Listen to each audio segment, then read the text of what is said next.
This is Mario Andretti, and you are listening to Below the Yellow Line. Hello, everybody, and welcome back to the Below the Yellow Line podcast. We had the man that we have on with us on in September, I think it was. It was a while ago, whenever it was, or it seems like it to me. But now that the off season is winding down, the NASCAR season, the ARCA Menards Series season is about to start back up. I thought we'd have him back on to preview probably one of the biggest races of his career. Ryan, congratulations, you, my friend, are running Daytona. How does it feel to know that you're going to run on those 2.5 mile high banks? Hey, Zane. Well, thanks again for having me on. Yeah, it's been a minute. I think the last time we talked was before Bristol, which was at that time a huge race and still a huge race as a part of my career so far. And now that we're going to Daytona, it's hard to believe. The test session went good, and we're definitely excited to get out there and give it everything we got. We can't wait to see you out there on February 17th, FS1 MRN, I believe 1:30 Eastern is the green flag. So before we preview this race, talk about kind of your game plan, your mindset for it. When did you start thinking that, hey, I want to run Daytona? When did the deal to run this ARCA race at Daytona start to come about? Right. Great question, man. It's something we were working on a lot last year in 2023. 2023 was a lot for our team, was about finishing that season as strong as we could. We originally had planned to run the entire West Coast series. Things didn't pan out like we talked about in the last interview. I got the opportunity to go run with Andy Hillenberg at Fast Track Racing. And at that point in time, it was do as many races as we can, get exposure to as many different tracks as possible. Bristol for us is a big deal, not only because of how legendary it is, but also getting an opportunity to see the high banks at Bristol, something I hadn't seen up to that point in time. So Daytona was something, the sponsors and I, particularly the VFW and Bellator Recruiting Academy, were talking about late last year, probably around the Bristol time, and everything kind of came together over the off season. Went down to the test. Test went pretty good for us, and we're ready to rock. It's going to be great to see you out there. Bristol to Daytona is a big jump, not necessarily in banking, but Daytona is 5 times the size as Bristol. Bristol being a half mile, Daytona being 2.5 miles. And I'm going to get to see Daytona in person for the first time. And everybody, fans, drivers, team owners, everybody kind of says they have that moment where they walk through the gates and they're just like, wow, okay, this place is massive. And that's going to be what it's like for me. I can't imagine you. I'm glad I'm not in your position. I'm glad I don't have to drive the car because not only would I be in the wall, but I'd be too nervous to even fire my engine in the first place. But you are a brave soul. You're going to race at Daytona with those 30 other brave souls that have decided to race at Daytona. It's really hard to determine stuff like this when you're almost a month out. We don't know the track conditions. We don't know if the track's going to be slick. We don't know how big of a role handling is going to play.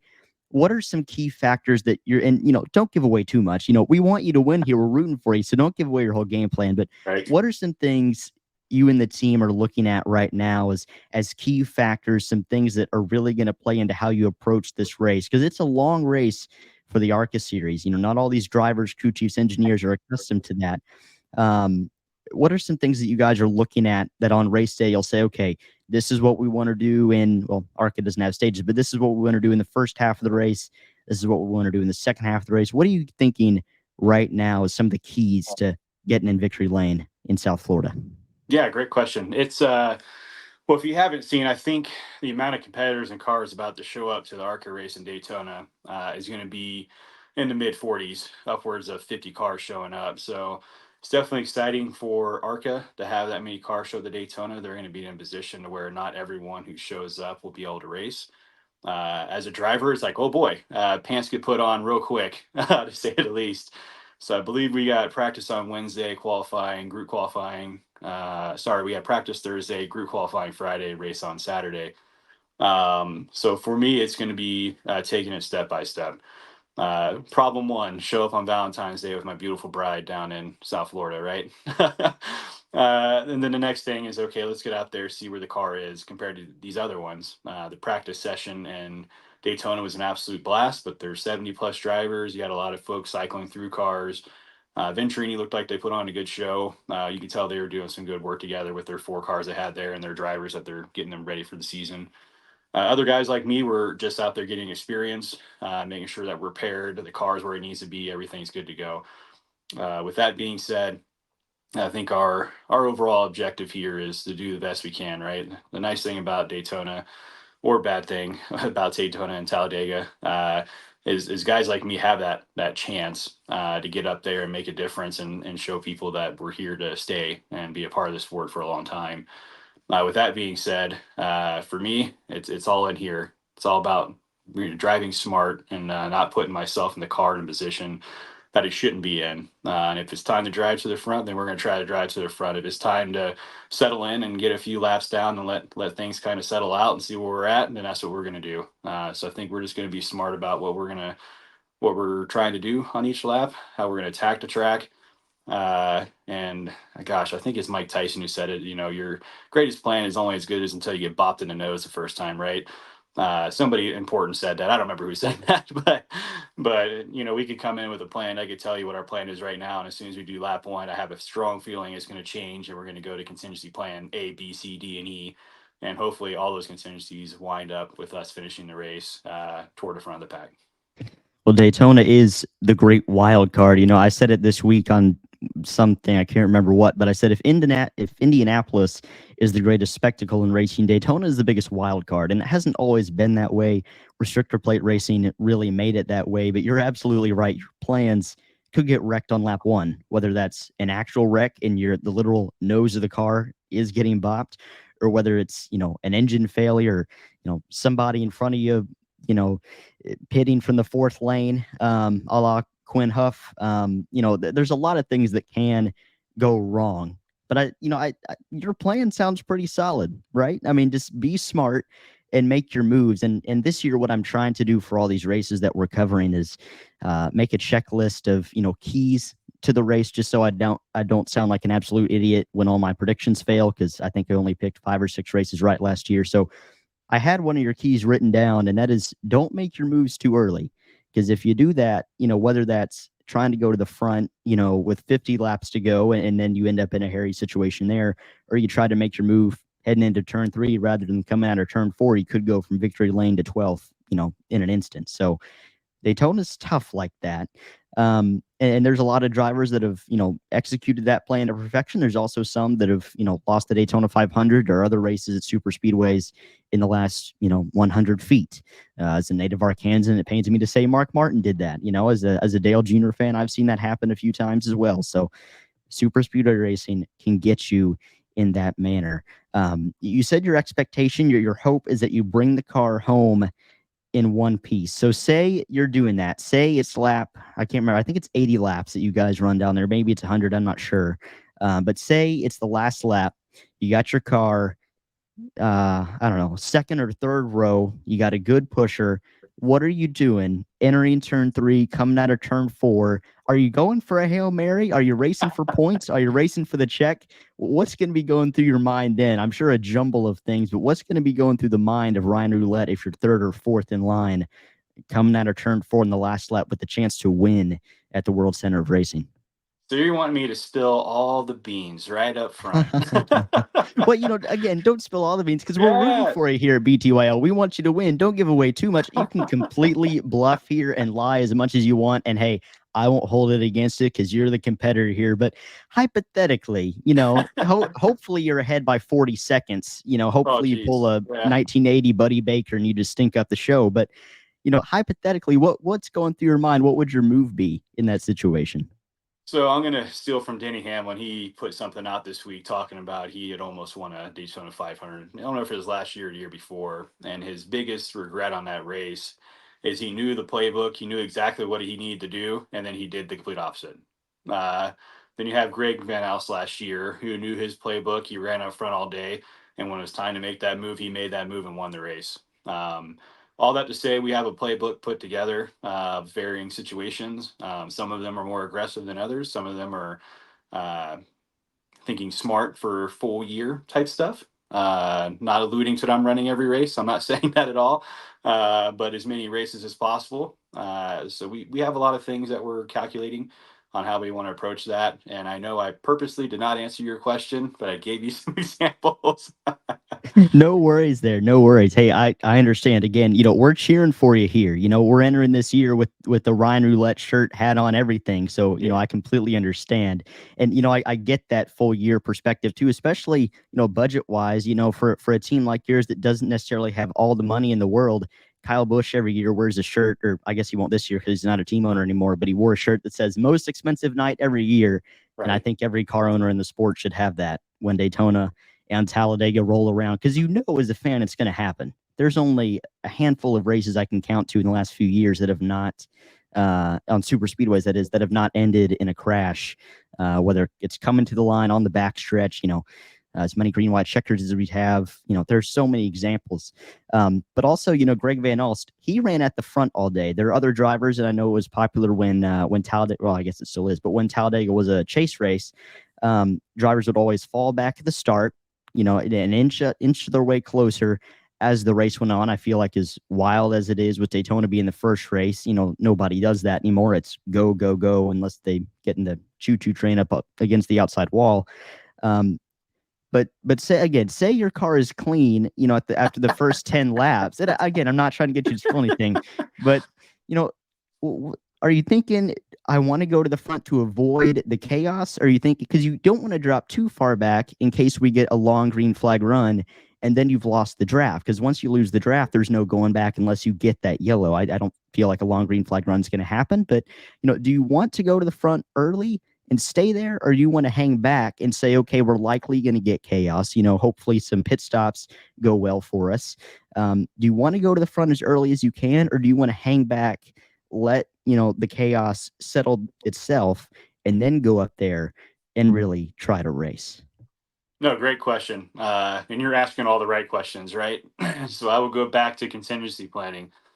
For us, it's going to be all based off of qualifying. So, for example, with ARCA, we do group qualifying. Maybe your group is awesome and you're the top 6 cars, or maybe you're not, you're the last 6 cars, right? I think last year we saw Jack Wood was pretty deep in the field, and by lap 16, he had passed 15 to 20 different people, right? Because he had a great piece of equipment, great driver. So for me, step one is to have the playbook available, see where we qualify at overall. And if we're qualifying toward the back versus the front, I think that's going to be a big factor. If we're qualifying up front, let's just stay up front and hopefully keep the problems behind us. If we're qualifying in the back, then we just need to be smart about where we put the car and what chances and aggressive moves or non-aggressive moves we want to take as we move through the field. Yeah, it would be so difficult for me as a driver or a crew chief to say, okay, because as a racer, you guys have what I always call the good crazy gene, right? You have that gene of mash the pedal to the floor, go after it. Normal people like myself don't have that, but as a racer, I imagine it'd be hard to say, okay, let's lay back. But even when you have that likely positive outcome of not being involved in a wreck, you have to say, okay, let's step back. Let's not be the caution. Let's let the dust settle. I would have a really hard time doing that. But at the same time, you can't win the race if you don't have a car to finish with. And that's, it's just the tough questions. That's why I'm glad I'm not in the driver's seat. Definitely glad I'm not on the war wagon and having to make those decisions. My last question here. We really want to see you in victory lane. We hope that happens, even if it doesn't. Hey, it sounds like you're going to give your all. Sounds like your team is really excited for this race and this season. Who are some of the guys that you really think could be up front? I think Greg Van Alst is trying to defend his title as ARCA Daytona King. Who are some guys that you look at as your most formidable competitors come race day? Yeah, another great question. I think if we are blessed to qualify up front, I think the goal is going to be we're going to split up the Venturini cars. Watching them in practice, watching them year to year, once they get together, they're a tough act to be around or follow or hang with. They bring in a very talented group of drivers. They got 4 coming this year that are awesome. All of them have experience there overall. Greg will obviously be probably up front. He's usually up there as well. There's some unique names kind of in the field. I know you did an interview recently with Caleb Costner, so it'd be interesting to see where he's going. Hopefully the Coke machine gave him some tricks and some tips from what I heard. But I think his mindset's probably a little different than mine. I know he's gunning to be up front. And he's got a real fast piece. We saw that in practice out there. So he might be someone that maybe catches some folks off guard. And I also hope to be the same. I like to be the silent guy that nobody's really paying attention to until it's time to pay attention. It's kind of my mentality. So maybe I just leaked a little more than I needed to. But with that being said, there's going to be a great field out there. Very excited about SVG coming out. I don't know if I was him what I would do. Right, he's got a very important race after ours that he's got to be a part of. So be curious to see what he does overall. He obviously has a lot of talent and potential, and he'll be in a great piece of equipment. But he also has another race that's probably a little more important than ours. So, but those are a couple of them. Like I said, there's a lot of talent moving down from different series, from not even just truck and Xfinity, from multiple series across the globe at this point in time. Coming to race in ARCA. So I think this is going to be a great show for everyone. You're going to see a lot of different talent out there from different series overall. And there's going to be a bunch of us that hadn't really seen this before. Like there always is in ARCA. That's part of the series. It's a development league. So it'd be interested to see which one of us kind of show up and stand out that maybe people weren't expecting.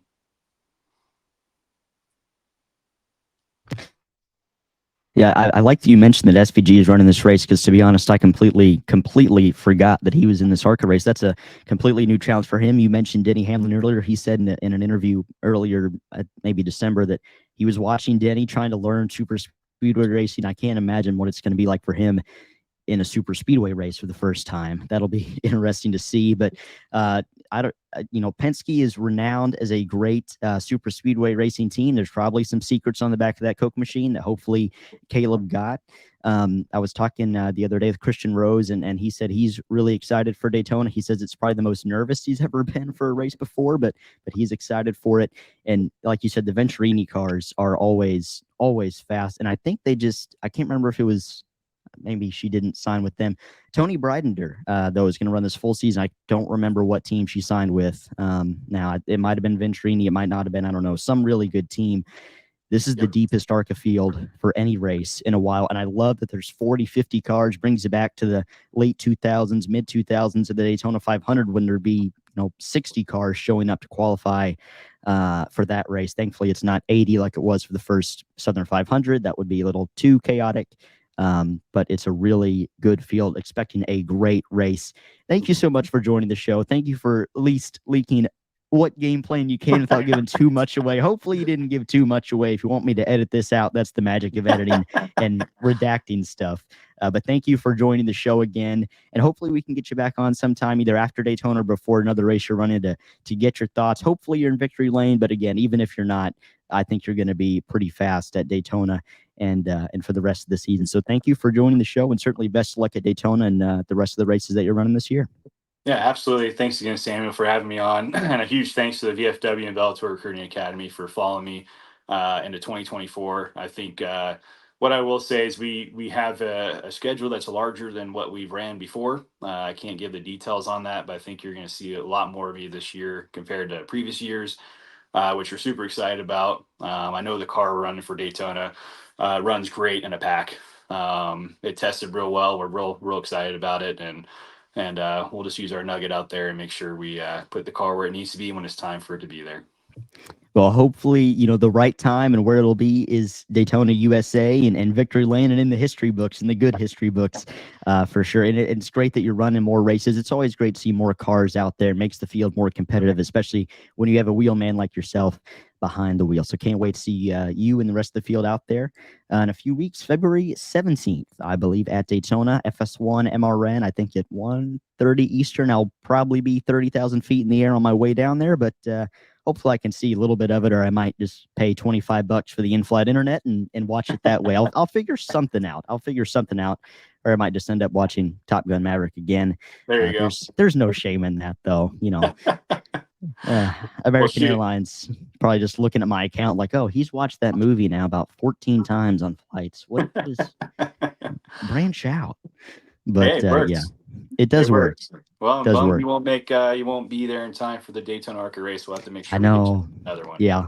I really need to go to an ARCA race. Like, from what I've heard, like, even though they don't draw the crowds, it's just a really fun experience. I've seen videos of some of the wilder, maybe the crowd I wouldn't hang out with, but I've seen some really wild fans at ARCA races. I'm like, hey, okay, that looks pretty cool. I need to get to one of these.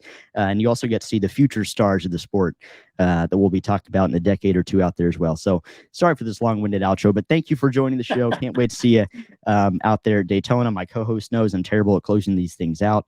But anyway, thank you all for watching, listening. Thank you, Ryan, for coming on. Good luck for Daytona. It's going to be a really fun show. All right, thanks, Samuel. See you.